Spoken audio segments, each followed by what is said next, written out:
नमस्कार। नेपाल टेलिभिजन समाचारमा स्वागत छ। म छहरा दवाडी र म अनिता बिन्दु। सुरुमा प्रमुख समाचार। नेकपाको आन्तरिक विवाद अन्त्य गरी पार्टीलाई फुटबाट बचाउन हस्ताक्षर अभियान। अभियानमा शीर्ष 3 नेता पक्षधर 61 सांसदहरू।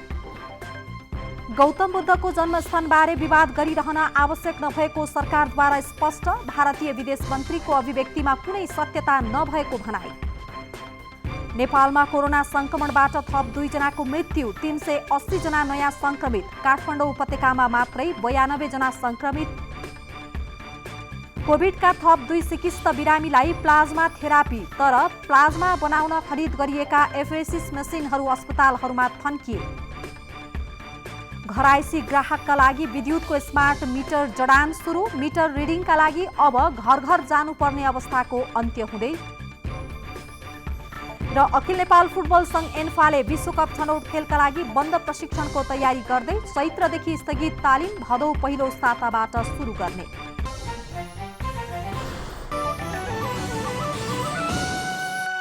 समाचार विस्तारमा। नेपाल कम्युनिस्ट पार्टी नेकपाको आन्तरिक विवाद बढ्दै जाँदा पार्टीलाई फुटबाट जोगाउन नेकपाका सांसदहरूले हस्ताक्षर अभियान सुरु गर्नु भएको छ। अभियानमा 3 जना शीर्ष नेता केपी शर्मा ओली, पुष्पकमल दाहाल प्रचण्ड र माधव कुमार नेपाल निकटका गरी 61 जना सांसदले हस्ताक्षर गर्नु भएको छ। नेपाल कम्युनिस्ट पार्टी नेकपाको आन्तरिक विवाद अन्त्य गरी एकताको पक्षमा दबाव सिर्जना गर्न सुरु गरिएको हस्ताक्षर अभियानमा 61 जना सांसदले हस्ताक्षर गर्नुभएको हो। पार्टी एकता अभियानबारे जानकारी दिन सिंहदरबारमा आयोजित पत्रकार सम्मेलनमा सांसदहरूले कम्युनिस्टहरूले विगतमा धेरै टुटफुट बेहोरेकाले अब थप विनाशको बाटो हिँड्न नसकिने उल्लेख गर्नुभयो। नेपालबाटै एउटा परिवर्तनको र सिङ्गो नयाँ प्रकारको समाजवादी राज्य व्यवस्था निर्माण गर्ने उद्देश्यले जनताले हामीलाई यो ठाउँसम्म पुर्याएको छ। तपाईहरुले जे गतिविधि गर्नु भएको छ, तपाईहरुले हामीलाई सही ठीक विचारधारात्मक हिसाबले ठीक बाटो हिँड्दै गरेको, वैचारिक हिसाबले ठीक बाटो हिँड्दै गरेको, संगठनात्मक हिसाबले सुदृढ कम्युनिस्ट पार्टी हाम्रो पुस्तालाई हस्तान्तरण गर्दै हुनुहुन्छ। आज टुटफुटको बावजुद आज एकीकरणबाट नेकपा फेरि नेकपामा स्थापित भएको छ। कसैले पनि हामीलाई यो किता र उकितामा राखेर गणना गर्ने, अब गल्ती गर्नु पर्दैन, गल्ती नगर्दा हुन्छ। पार्टी एकताको सन्देश प्रवाह गर्न आफूहरू सफल भएको र 95% कार्यकर्ता पार्टी एकताको पक्षमा रहेको बताउँदै मतदाता र कार्यकर्तालाई निराश नबनाउन नेतृत्वलाई सांसदले सुझाव दिनुभएको छ। अहिले जनताले दिएको जनादेश, जनताले दिएको म्यान्डेट, जुन जगमा हामीले टेकेर एकता गर्यौं, त्यो एकतालाई अन्तिम गन्तव्यसम्म, अन्तिम लक्ष्यसम्म पुर्याउनतर्फ लाग्नुहोस्। मूलत शीर्षस्थ नेताहरूको चाहिँ अभिव्यक्ति, शीर्षस्थ नेताहरूको गतिविधि, यो सबैले चाहिँ सिङ्गो पार्टीलाई चाहिँ कता जान खोजेको, यो फुटले चाहिँ कहाँ लैजान्छ भन्ने कुरा चाहिँ आइराखेको छ। आम नेपाली जनताहरू जसले नेकपालाई भोट दिए 95% कार्यकर्ताहरू यो पार्टी एकताको पक्षमा छन्। पार्टी एकता कायम गर्न 61 जना सांसदको उपस्थिति अर्थपूर्ण रहने र आवश्यक परे यो संख्या 90 बढाइने पनि अभियन्ता सांसद विशाल भट्टराईले बताउनुभयो। हाम्रो जनमत मात्रै बिग्रिने कुरा होइन, हाम्रो यो प्रणालीमाथि प्रश्न उठ्न सक्छ। हामीले उपलब्धि गरेका गणतन्त्र, धर्मनिरपेक्षता, समावेशिता, लोकतन्त्र, यस्ता जुन उपलब्धिहरू छन् त्यो उपलब्धिहरूमाथि प्रश्न उठ्ने खतरा छ। संघीय संसदमा प्रतिनिधित्व गर्नुहुने पार्टी सचिवालय सदस्य, स्थायी कमिटी र मन्त्रीहरू बाहेक यो संसदमा प्रतिनिधित्व गर्ने संघीय संसदका मान्य सदस्यहरूको तर्फबाट एउटा भूमिका हामीले खेलौँ भनेर आज यो अभियान हामीले सञ्चालन गरिरहेका छौँ। संघीय लोकतान्त्रिक गणतन्त्रलाई स्थायित्व दिनको लागि वाम शक्तिले मात्र यो काम गर्न सक्छ, कम्युनिस्ट पार्टीले मात्र गर्न सक्छ भनेर कम्युनिस्ट पार्टी बीचको एकताको आवश्यकता महसुस गरेको थियो। हस्ताक्षर अभियानमा प्रधानमन्त्री, उपप्रधानमन्त्री, मन्त्री, सचिवालय र स्थायी कमिटीका सांसदहरूलाई सहभागी नगराइएको अभियन्ताहरूको भनाइ छ। प्रतिनिधि सभामा नेकपाका 174 सांसद हुनुहुन्छ। नेपालका गौतम बुद्ध जन्मस्थलको बारेमा कुनै पनि प्रकारको बहस गर्नुपर्ने विषय नरहेको नेपाल सरकारले स्पष्ट पारेको छ। नेपालमा जन्मिएका गौतम बुद्धको बारेमा भारतका विदेश मन्त्री एस जयशंकरले एक भर्चुअल सम्मेलनका क्रममा बुद्ध भारतका हुन् भन्ने टिप्पणी गरेपछि परराष्ट्र मन्त्रालयले गौतम बुद्धका बारेमा बहस गरिरहनु नपर्ने कुरा प्रश्न पारेको हो। आज एक वक्तव्य जारी गर्दै परराष्ट्र मन्त्रालयले गौतम बुद्ध नेपालको रहेको यथेष्ट भौतिक र लिखित प्रमाणबाट सुस्पष्ट रहेको उल्लेख गरेको छ। सन् 2014 मा भारतका प्रधानमन्त्री नरेन्द्र मोदीले नेपाल भ्रमणका क्रममा व्यवस्थापिका संसदलाई सम्बोधन गर्दै बुद्ध नेपालमा जन्मिएको भनाइ राखेको पनि परराष्ट्र मन्त्रालयले विज्ञप्ति मार्फत स्मरण गराएको छ। यसैबीच भारतीय विदेश मन्त्रालयले आज साँझ एक विज्ञप्ति जारी गर्दै गौतम बुद्ध नेपालमा नै जन्मिएकोमा कुनै शंका नरहेको प्रश्न पारेको छ। मन्त्रालयका प्रवक्ता अनुराग श्रीवास्तवले जारी गरेको विज्ञप्तिमा गौतम बुद्ध लुम्बिनीमा जन्मिएका हुन् भनेमा कुनै शंका नरहेको र सो भूमि नेपालमै रहेको स्पष्ट पारिएको छ। विगत 24 घण्टामा थप 2 जना कोरोना संक्रमितको मृत्यु भएको छ। मृत्यु हुनेमा कास्की जिल्ला पोखरा महानगरपालिका 19 बस्ने 62 वर्षीय एक पुरुष र पर्साको वीरगञ्ज महानगरपालिका 2 बस्ने 20 वर्षीय एक महिला रहेको स्वास्थ्य तथा जनसङ्ख्या मन्त्रालयले जनाएको छ। यस्तै आज मात्रै थप 380 जनामा कोरोना भाइरसको संक्रमण देखिएको छ। संक्रमण देखिनेमा 92 जना काठमाडौँ उपत्यकाका रहेको मन्त्रालयका प्रवक्ता प्राध्यापक डाक्टर जागेश्वर गौतमले जानकारी दिनुभएको छ। कास्की जिल्ला पोखरा महानगरपालिका वडा नम्बर 19 बस्ने 62 वर्षीय एक पुरुषको मिति 2077 साल साउन 24 गते राति 11:35 बजे उपचारको क्रममा पोखरा स्वास्थ्य विज्ञान प्रतिष्ठान कास्कीमा दुःखद निधन भएको छ। अर्को पर्सा जिल्ला वीरगञ्ज महानगरपालिका वडा नम्बर 2 बस्ने 20 वर्षीय एक महिलाको मिति 2077 साउन 24 गते बिहान 31 बजे दुःखद निधन भएको छ। यसरी जम्मा हाम्रो 37 वटा प्रयोगशालाबाट जम्मा 380 जना संक्रमित भेटिनु भएको छ। यस्तै नेपाल सरकारले जारी गरेको कोभिड-19 विरुद्ध जनस्वास्थ्य मापदण्डको पालना प्रयोग जनमानसमा प्रभावकारी ढङ्गबाट हुन नसकेको नेपाल स्वास्थ्य अनुसन्धान परिषदको अध्ययनले देखाएको छ। व्यक्तिगत तहमा जम्मा 4502 जनामा अवलोकन गर्दा मास्क लगाउनेको 72.1% रहेको थियो भने नलगाउनेको संख्या 27.1% रहेको थियो। नेपाल सरकारले जारी गरेको कोभिड-19 विरुद्ध जनस्वास्थ्यका मापदण्ड एसएमएस, सामाजिक दूरी, मास्कको प्रयोग र सेनिटाइजरको प्रयोग र साबुन पानीले हात धुने व्यवस्था सम्बन्धी मापदण्डको प्रयोग जनमानसमा प्रभावकारी ढङ्गबाट पालना भएको पाइएन। नेपालमा हालसम्म कोभिड संक्रमण पुष्टि हुनेहरूको संख्या 23,000 नजिक पुगेको छ भने 16,353 उपचारपछि निको भएका छन्। 6,544 सक्रिय संक्रमित उपचाररत रहेको र 75 जनाको मृत्यु भएको स्वास्थ्य मन्त्रालयले जनाएको छ। कोरोना भाइरसको संक्रमणबाट पर्सामा 20 वर्षीय युवतीको मृत्यु भएको छ। वीरगञ्ज महानगरपालिकाको 2 छपकैया निवासी युवतीको शुक्रबार बिहान मृत्यु भएको हो। उच्च ज्वरो तथा श्वास प्रश्वासमा समस्या भएकी उनको उपचार गर्न वीरगञ्जका कुनै निजी अस्पताल नमानेपछि नारायणी अस्पतालको अस्थायी कोभिड उपचार केन्द्र गण्डकमा लैजाने क्रममा मृत्यु भएको उपचार केन्द्रका संयोजक डाक्टर उदय नारायण सिंहले जानकारी दिनुभयो। मृत्यु भएकी महिलाको पीसीआर परीक्षण गर्दा शनिबार राति रिपोर्ट आएको हो। कोरोना संक्रमणकै कारण पर्सामा अहिलेसम्म 2 भारतीय सहित 21 जनाको मृत्यु भइसकेको छ। यसैबीच युवतीले उपचार नपाएको भन्दै उनका आफन्त तथा परिचितहरूले वीरगञ्जको नारायणी अस्पतालमा विरोध प्रदर्शन गरेका छन्। पोखराको पश्चिमाञ्चल क्षेत्रीय अस्पतालको आइसोलेसनमा उपचार गराइरहेका पोखरा 19 का 62 वर्षीय पुरुषको कोरोनाका कारण गैराती मृत्यु भएको छ। उहाँ मधुमेहका रोगी भएको स्वास्थ्य मन्त्रालयले जनाएको छ। यो सँगै गण्डकी प्रदेशमा कोरोना संक्रमित भई हालसम्म 5 जनाको मृत्यु भएको अस्पतालका निर्देशक अर्जुन आचार्यले जानकारी दिनुभएको छ। प्रदेशमा बिरामीको संख्या बढ्दै गएपछि पश्चिमाञ्चल क्षेत्रीय अस्पताल पोखराको आइसोलेसन बेड बिरामीले भरिएको छ। नेपालगञ्ज उपमहानगरपालिकाको 4 किल्ला सिल गरी सर्वसाधारणको आवत जावत बन्द गरिनुका साथै घर बाहिर निस्कन रोक लगाइएको छ। समुदायका कतिपय मानिसहरूमा संक्रमण देखिएपछि घना बस्ती क्षेत्रलाई सिल गर्नु परेको प्रमुख जिल्ला अधिकारी रामबहादुर कुरुम्बाङले जानकारी दिनुभएको छ। नेपाली सेनाको अगुवाईमा 27 गते राति 12 बजेसम्मका लागि सिल गरिएको उहाँले बताउनुभयो। यसैबीच कोरोना संक्रमणका कारण नेपालगञ्ज मेडिकल कलेज कोहलपुरमा उपचारार्थ भर्ना भएकी कोहलपुर नगरपालिकाकी 70 वर्षीय महिलाको मृत्यु भएको छ। नेपालगञ्ज मेडिकल कलेज कोहलपुरका उपनिर्देशक डाक्टर दिनेश श्रेष्ठले मृतक महिला निमोनियाबाट ग्रस्त रहेको र 23 गते स्वाब जाँचको लागि पठाइएकोमा कोरोना पुष्टि भएको बताउनुभयो। सिन्धुपाल्चोकमा शिक्षक र प्रहरीमा कोरोना संक्रमण देखिएपछि जिल्लाका जुगल र सुनकोशी गाउँपालिकाका 2वटा वडाहरू सील गरिएको छ। समुदायमा संक्रमण फैलन नदिन यस्तो गरिएको अधिकारीहरूले बताएका छन्। केही हप्ता संक्रमित शून्य भएपछि क्वारेन्टिनहरू बन्द गरिएकाले नयाँ संक्रमित आएपछि कसरी व्यवस्थापन गर्ने भन्नेमा छलफल भइरहेको स्वास्थ्य कार्यालय सिन्धुपाल्चोकका प्रमुख दुर्गादत्त चापागाईले जानकारी दिनुभयो। काभ्रेको बनेपा स्थित जनागालमा रहेको संघीय प्रहरी इकाइ कार्यालय सील गरिएको छ। संघीय प्रहरी इकाइ कार्यालयका 7 जना प्रहरीमा कोरोना संक्रमण देखिएपछि सील गर्ने निर्णय गरिएको स्वास्थ्य कार्यालय काभ्रेका प्रमुख डाक्टर नरेन्द्र कुमार झाले जानकारी दिनुभयो। संक्रमित प्रहरीको सम्पर्कमा आएकाहरूको स्वाब संकलन गरी परीक्षण गरिने बताइएको छ।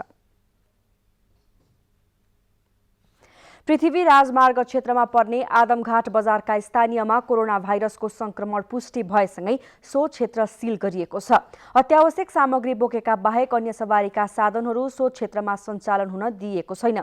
सील गरिएको क्षेत्र आदमघाट बजार हुँदै राजधानी प्रवेशका लागि आएका बिना पासका कुनै पनि सवारीलाई सो क्षेत्र क्रस हुन नदिएको प्रहरीले जनाएको छ। हालसम्म धादिङ जिल्लाभर 147 जनामा कोरोना संक्रमण पुष्टि भएको छ।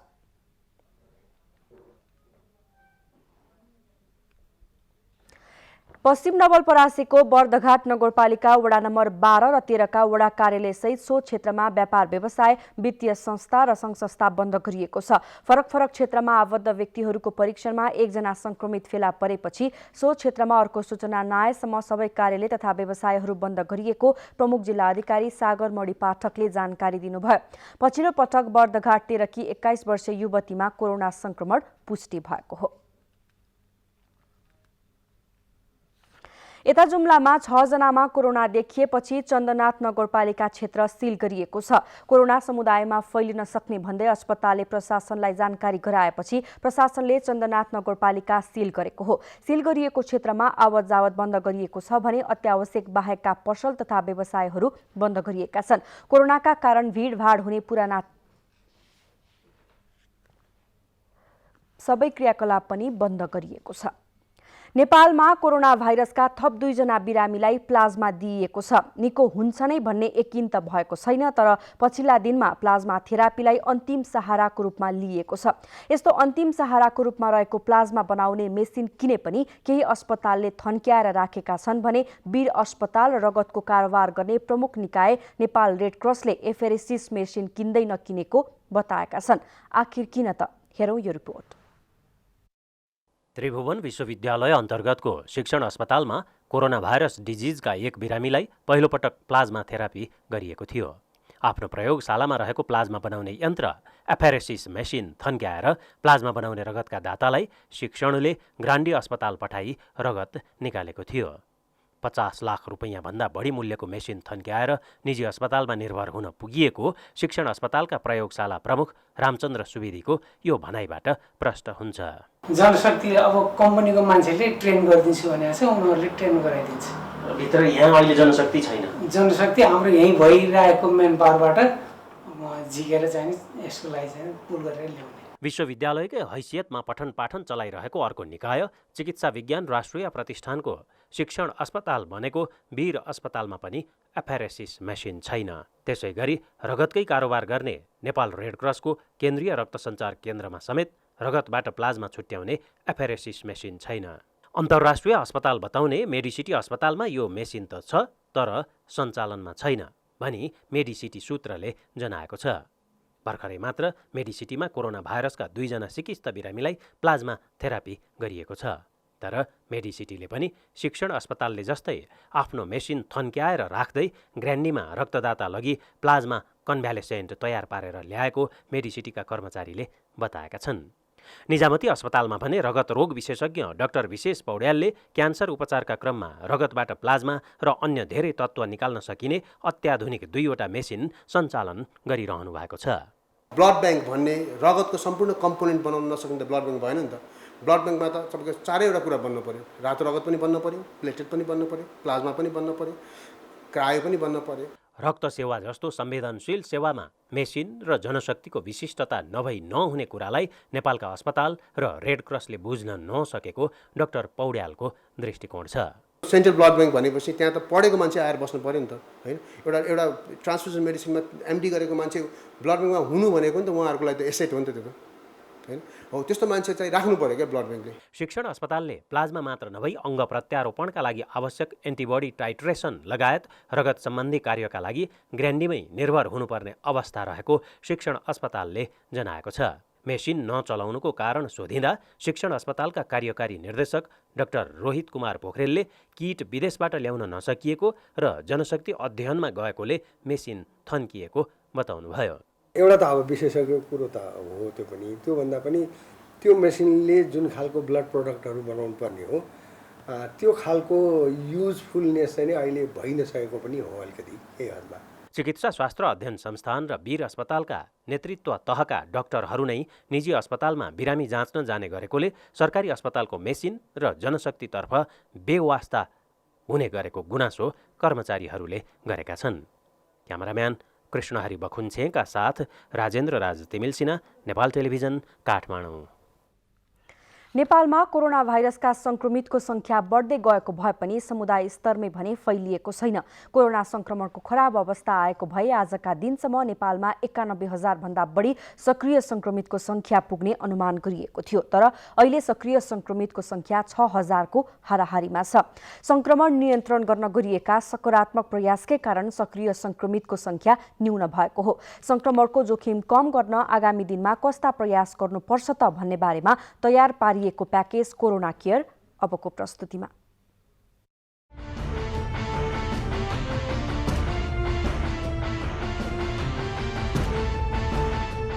नेपालमा हाल कोरोनाका भाइरसबाट संक्रमित हुनेको संख्या 22,000 नागेको भए पनि सक्रिय संक्रमितको संख्या 6,000 कै हाराहारीमा रहेको छ। संक्रमण नियन्त्रण गर्न नेपाल सरकारले गरेको सकारात्मक प्रयासकै कारण 72% भन्दा बढी संक्रमित निको भएर घर फर्किएका छन्। नेपालमा संक्रमणको खराब अवस्था आएको भए साउन अन्तिमसम्ममा सक्रिय संक्रमितको संख्या 91,000 भन्दा माथि पुग्ने अनुमान गरिएको थियो। तर अहिले सक्रिय संक्रमितको संख्या 6,000 कै हाराहारीमा रहेको छ। विश्व स्वास्थ्य संगठनले बनाएको योजना अनुसार नेपाल सरकारले काम गर्दा सक्रिय संक्रमितको संख्या न्यून भएको विज्ञहरू बताउँछन्। स्वास्थ्य मन्त्रालयले एउटा SIR भन्ने वैज्ञानिक विधि हुन्छ, त्यो विधि प्रयोग गरेर विश्व स्वास्थ्य संगठनले नै तयार गरेको एउटा सर्ज प्लानिङ टुल भन्ने छ। त्यो भनेको के हो त भन्दा कति बिरामीहरू दैनिक रूपमा आउन सक्छन्, कति बिरामीहरूलाई चाहिँ आइसियुमा राख्नुपर्छ, भेन्टिलेटर आवश्यक पर्छ भन्ने प्रकारको विश्लेषण आजभन्दा लगभग यो जेठको अन्तिमतिर नै स्वास्थ्य मन्त्रालयले तयार गरेर आफ्नो प्रतिकार योजनामा समावेश गरेर लैरहेको अवस्था छ। र त्यो लगेको अवस्थामा सँगबाट त्यो गरिएको अवस्थाको विश्लेषणबाट अहिले फेरि जाँदै गरेको कोभिडको जुन बढ्दो दर छ यो धेरै पर छ जस्तो लाग्दैन। तयारीको हिसाबले राज्यको तयार छ कि छैन, तयार भएकै देखिन्छ, होइन?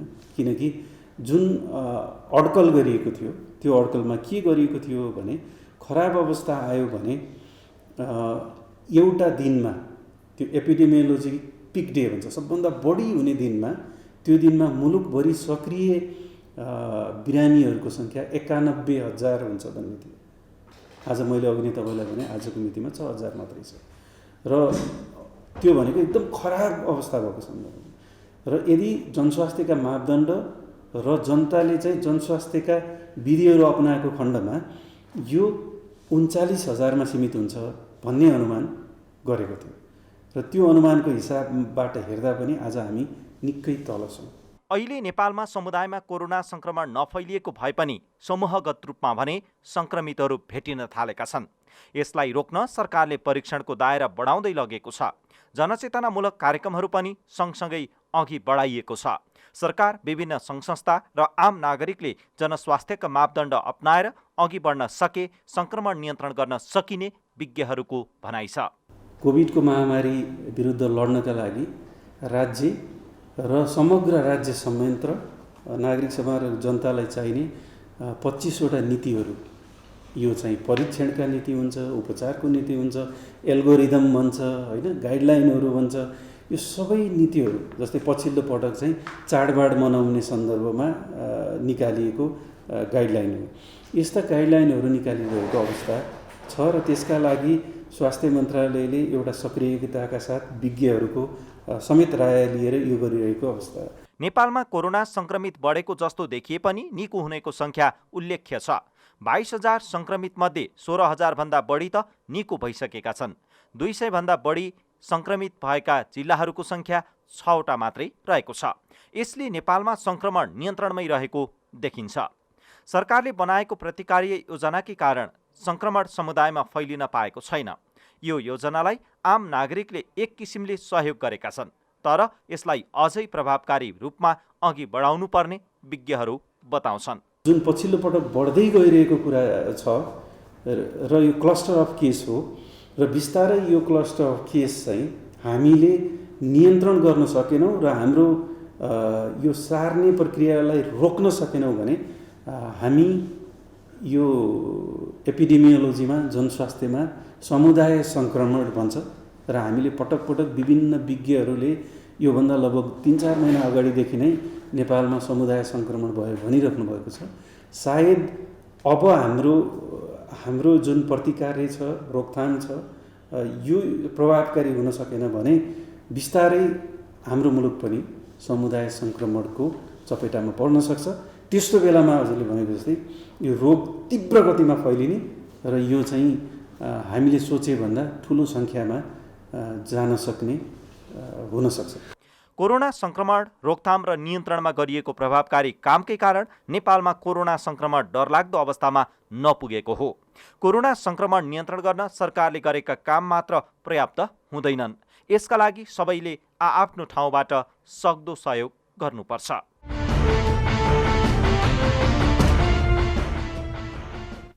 यसैबीच कोरोना संक्रमणको पछिल्लो अवस्थाबारे कोभिड-19 विपद नियन्त्रण समिति सीसीएमसीको आज बसेको बैठकले समीक्षा गरेको छ।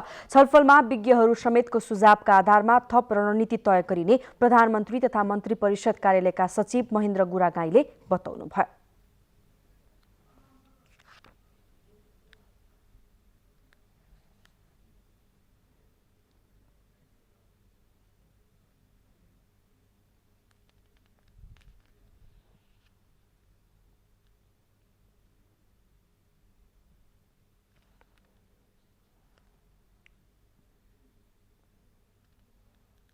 बैठकले सबैजनालाई जीवनशैली बदली आफ्नो जीवन रक्षा गर्नको लागि दत्तचित्त रहने, वृद्ध, बालबालिका, काम नभएका व्यक्तिहरू बाहिर ननिस्कने, अति आवश्यक काममा बाहिर निस्किनु पर्यो भने स्वास्थ्यको प्रोटोकल, मास्कको प्रयोग गर्ने, हात धुने अथवा सेनिटाइजरको प्रयोग गर्ने र अन्य व्यक्तिसँग टाढा रहने, यी 3टा उपायहरूको अवलम्बन गर्नलाई जोड दिने निष्कर्ष निकालेको छ।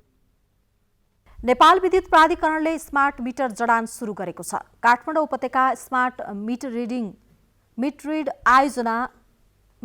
आयोजना अन्तर्गत पहिलो चरणमा काठमाडौँको रत्न पार्क र महाराजगञ्ज वितरण केन्द्रका ग्राहकहरूबाट सुरु गरिएको यो कार्यक्रमलाई देशैभरि विस्तार गरिने प्राधिकरणले जनाएको छ। नेपाल विद्युत प्राधिकरणले उपभोक्ताको घर घरमा स्मार्ट मिटर जडान गर्ने कार्य सुरु गरेको छ। प्राधिकरणले काठमाडौँ उपत्यका स्मार्ट मिटरिङ आयोजना अन्तर्गत पहिलो चरणमा काठमाडौँको रत्न पार्क र महाराजगञ्ज वितरण केन्द्रका करिब 1 लाख ग्राहकको घर घरमा स्मार्ट मिटर जडान गर्ने तयारी गरेको छ। स्मार्ट मिटर जडान भएपछि मिटर रिडिङका लागि ग्राहकको घर घरसम्म जानुपर्ने हालको अवस्थाको अन्त्य भई टेलिफोन सेवामा जस्तै स्वचालित बिलिङ लागू हुनेछ, जसले गर्दा मिटर रिडिङको लागत घट्ने प्राधिकरणको विश्वास छ। यसबाट वितरण सेवालाई आधुनिकीकरण गर्ने, वितरण चुहातलाई घटाई प्राधिकरणको वित्तीय स्वास्थ्यमा सुधार ल्याउने र समग्र वितरण प्रणाली सञ्चालनमा दक्षता बढाउने विश्वास प्राधिकरणको छ। नेपालमा अब हामी देशैभरि गर्नको लागि यहाँबाट इनिसिएसन गरेका छौँ। 3 फेज मिटरहरू हामीले धेरै स्मार्ट बनाइसकेका छौँ, तर सिङ्गल फेज घर घरको सिङ्गल फेजलाई पनि हामीले स्मार्ट बनाउने काम आजबाट सुरु भएको छ। ऊर्जा, जलस्रोत तथा सिँचाइ मन्त्री वर्षामान फुनले आइतबार काठमाडौँको बुढालिनकण्ठ नगरपालिका 9 को वडा कार्यालय मण्डिखा टारमा रहेको सिङ्गल फेज मिटरलाई स्मार्ट मिटरले प्रतिस्थापन गरी जडान कार्यको शुभारम्भ गर्नुभयो। निश्चय पनि हामी समृद्धिको कुरो गरेका छौँ, सुखी नेपालीको कुरो गरेका छौँ। समृद्ध नेपाल र सुखी नेपालीको राष्ट्रिय आकांक्षा भनेको समग्र क्षेत्रमा आधुनिकीकरण हो। मुलुकभर हाल करिब 50 लाख सिङ्गल फेजका ग्राहक रहेकोमा पहिलो चरणमा रत्नपार्क र महाराजगञ्ज वितरण केन्द्र अन्तर्गतका ग्राहकहरूको सिङ्गल फेज र 3 फेज गरी करिब 1 लाख मिटरलाई स्मार्ट मिटरले प्रतिस्थापन गरिनेछ। प्राधिकरणले पहिलो चरणमा देशभरका 8222 टाइम अफ डे TOD मिटरहरूलाई स्मार्ट बनाइसकेको छ। दोस्रो चरणमा देशभरका करिब 1,25,000 3 फेज होल करेन्ट मिटरहरूलाई स्मार्ट मिटरले प्रतिस्थापन गर्ने काम भइरहेको छ। यस्ता करिब 18,000 मिटर जडान भइसकेका छन्। 60,000 मिटर जडान भइरहेको छ। नयाँ 3 फेज मिटर सबै नै स्मार्ट जडान हुँदै आएको प्राधिकरणले जनाएको छ। प्रदीप चापागाई, नेपाल टेलिभिजन। राष्ट्रिय सभाका अध्यक्ष गणेश प्रसाद तिमिल सिन्हा समक्ष राष्ट्रिय सभा मातहतका 4वटै विषयगत समितिका निर्विरोध निर्वाचित सभापतिले आज पद तथा गोपनीयताको शपथ लिनुभएको छ। सभापति पदका उम्मेद्वारका प्रस्तावक र समर्थकले प्रस्तुत गरेको नामलाई सम्बन्धित समितिको यही साउन 23 गतेको बैठकले सर्वसम्मतिले अनुमोदन गरेको थियो। विधान व्यवस्थापन समितिमा परशुराम मेगी गुरुङ, प्रायोजित व्यवस्थापन तथा सरकारी आश्वासन समितिमा रामनारायण विडारी, दिगो विकास तथा सुशासन समितिमा तारादेवी भट्ट र राष्ट्रिय सरोकार तथा समन्वय समितिका सभापतिमा दिलकुमारी रावल निर्विरोध हुनुभएको थियो। राष्ट्रिय सभाका विषयगत समितिका सभापतिको चयन प्रत्येक 2 वर्षमा हुने व्यवस्था छ। निर्वाचित सभापति मध्ये नेकपाका 2 र प्रमुख प्रतिपक्षी दल नेपाली कांग्रेसका 1 जना हुनुहुन्छ।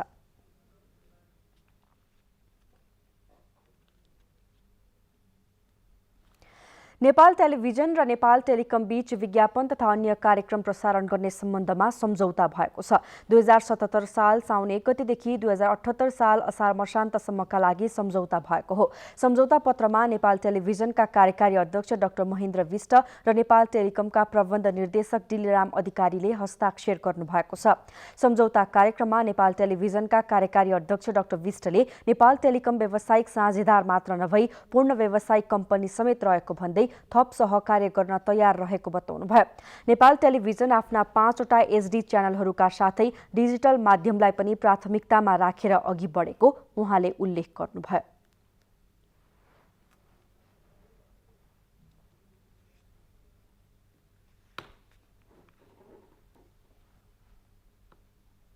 हामी आफ्नो क्षेत्रलाई अहिले विस्तार गर्दै एउटा नियमित प्रसारणको ब्रोडकास्टिङको यसको सर्भिसको अतिरिक्त हामी डिजिटल प्लेटफर्मलाई पनि एकदम प्रभावकारी हिसाबमा अगाडि बढाउन खोजिरहेका छौँ। त्यो गर्दाखेरि पनि हामी टेलिकमसँगको सहकार्यलाई अत्यन्तै बढी उत्सुकता साथ त्यसलाई चाहिँ हामी प्रतीक्षा गरिरहेका छौँ। हाम्रो केही चरणमा छलफल पनि भइरहेको छ। हामी डिजिटल प्लेटफर्ममा नयाँ किसिमबाट यसमा अगाडि बढ्न सक्यौँ भने त्यसले दुईटै संस्थालाई चाहिँ आफ्नो सेवा र क्षेत्र विस्तार गर्न मद्दत गर्नेछ भन्ने विश्वास छ। नेपाल टेलिकमका प्रबन्ध निर्देशक अधिकारीले नेपाल टेलिभिजनको डिजिटल माध्यममा पनि सहकार्य गर्न तयार रहेको बताउनुभयो। अबको 6 महिनामा डिजिटल भुक्तानी प्रणाली अगाडि बढाइने पनि उहाँले बताउनुभयो। अब आउने 6 महिनामा हामीले डिजिटल पेमेन्ट सिस्टम हामी सञ्चालन गर्ने पक्षमा छौँ र त्यसको धेरै कामहरू अगाडि बढिसकेको छ र त्यो अवस्थामा फेरि पनि हामीलाई यो अहिले जुन सम्झौतामा हामीले जुन क्षेत्रहरू, जुन परिधिहरू, जुन टाइम स्लटहरू, जुन बजेटहरू राखेका छौँ त्योभन्दा फरक तरिकाले हाम्रो त्यहाँ पनि स्कोप हुन्छ। नेपाल टेलिभिजन र टेलिकम बीच लामो समयदेखि सहकार्य हुँदै आएको छ। आज भएको सम्झौता अनुसार नेपाल टेलिभिजनका 5वटै च्यानलमा टेलिकमको विज्ञापन तथा कार्यक्रमहरू प्रसारण हुनेछन्। पश्चिम तराईका मधेस समुदायका हिन्दू महिला धर्मावलम्बीहरूले 3 छठी पर्व मनाएका छन्। कोरोना महामारीका बीच आफ्ना छोराछोरीको दीर्घायुको कामना गर्दै उनीहरूले 3 छठी मनाएका हुन्। पश्चिम तराईका कपिलवस्तु, रूपन्देही, नवलपरासी, दाङ लगायतका जिल्लामा बसोबास गर्ने मधेसी हिन्दू महिलाले आज 3 छठी पर्व मनाएका हुन्। यस पर्वमा नदी ताल तलैयामा बिहानै स्नान गरेर वन जङ्गलमा गई आफ्ना सन्तानको दीर्घायुको कामना गर्दै कुशको पूजा गर्ने चलन रहेको छ। अब आर्थिक समाचार।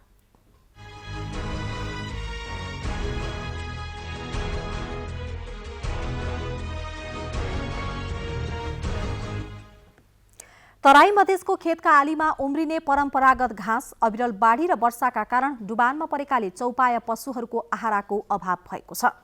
घाँसको अभाव भएपछि धनुषाका पशुपालक कृषकहरू केही दिन यतादेखि जनकपुर धामस्थित चरण कार्यालयको 100औं बिघामा लगाइएको घाँस काट्न व्यस्त छन्। पशु आहाराका लागि खेतबारी, डाँडापाखा, शरण खर्क आदिमा उन्नत तरिकाले व्यावसायिक घाँस खेती नगरेकोले कृषकहरूलाई घाँस जुटाउन मुस्किल पर्ने गरेको छ।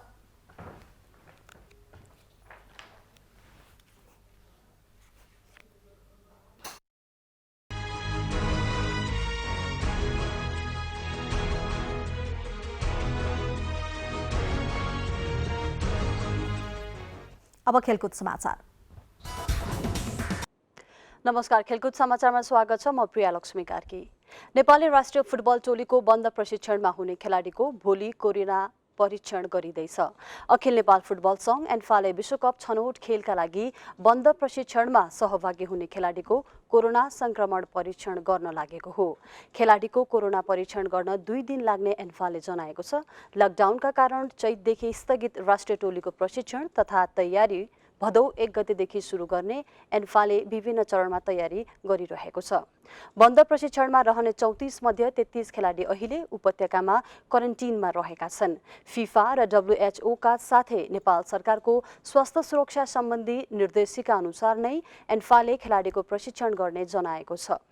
विश्वकप छनौट अन्तर्गत समूह B मा रहेको नेपालले 3 खेल खेल्न बाँकी रहेको छ। कोरोना पश्चात एन्फाले विश्वकप छनौटको तयारी सोही अनुसार गर्ने जनाएको छ। अब मौसम सम्बन्धी जानकारी। पछिल्लो समय मौसम सक्रिय भएसँगै देशका मध्य पहाडी क्षेत्रहरूमा वर्षासँगै बाढी पहिरोको सम्भावनाको जोखिम बढेको छ। यसबीचमा कतिपय नदीहरूमा पानीको बहाव र जलस्तर बढ्ने भएकोले नदी तटीय क्षेत्रका बासिन्दाहरू सतर्क रहन जल तथा मौसम विज्ञान विभागको बाढी पूर्वानुमान महाशाखाले अनुरोध गरेको छ।